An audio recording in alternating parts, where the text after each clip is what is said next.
ஓடினான் ஓடினான், வயல் காட்டை கடந்து ஓடினான், வரப்புகளை கடந்து ஓடினான், கிணற்றுக்குள் விழாமல் ஓடினான், பதுங்க இடம் தேடி பாய்ந்தோடினான், போலீசிடம் சிக்கிக் கொள்ளக்கூடாது என்று பயந்து ஓடினான்.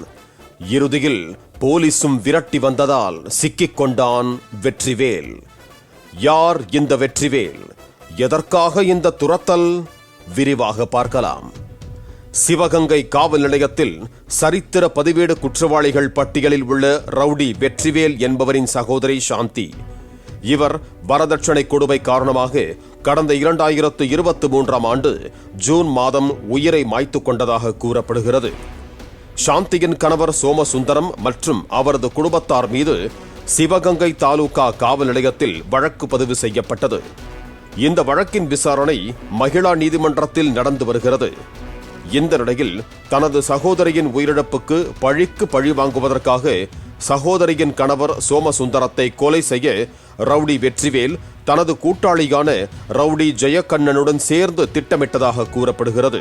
கொலை சதியை நிறைவேற்ற ஆயுதங்களுடன் வெற்றிவேல் மற்றும் ஜெயக்கண்ணன் ஆகியோர் மேலப்பட்டி கிராமம் அருகே பதுங்கியிருப்பதாக சிறப்பு பிரிவு போலீசார் மூலம் தகவல் தெரிய வந்தது. இதையடுத்து உடனடியாக எஸ்பி சிவபிரசாத் தலைமையிலான காவல்துறை தனிப்படையினர் மேலப்பட்டி கிராமத்திற்கு விரைந்து சென்றனர். அப்போது போலீசார் வந்ததை அறிந்த வெற்றிவேல் புதர்கள் நிறைந்த வயற்காட்டு பகுதியில் ஒளிந்து கொண்டான். தப்பி ஓடி தண்ணி காட்டிய அவனை ட்ரோன் கேமரா மூலம் போலீசார் அடையாளம் கண்டனர். வயல்வெளி வழியாக தப்பி ஓடி கண்ணாமூச்சி காட்டம் காட்டிய வெற்றிவேலை போலீசாரின் ட்ரோன் துரத்தி சென்று அவன் எங்கு செல்கிறான் என்பதை காட்டிக் கொடுத்தது.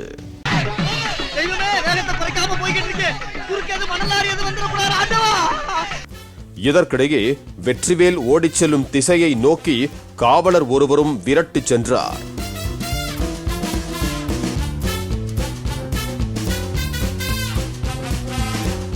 காவல்துறை குழுவினர் ஆளில்லா விமானத்தை பயன்படுத்தி வெற்றிவேல் பதுங்கிய இடத்தை கண்டுபிடித்து துரத்தி சென்று மடக்கி பிடித்தனர்.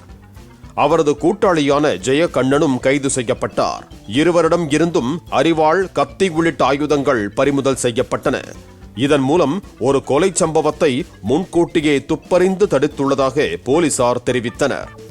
அதே நேரத்தில் போலீசுக்கு தண்ணி காட்ட நினைத்து புதர் பகுதிகளை நோக்கி ஓடினால் அவர்களை விரட்டிச் சென்று காட்டிக் கொடுத்து மாட்டிவிட ட்ரோன் கேமரா 4வது கண்ணாக போலீசுக்கு உதவுகிறது.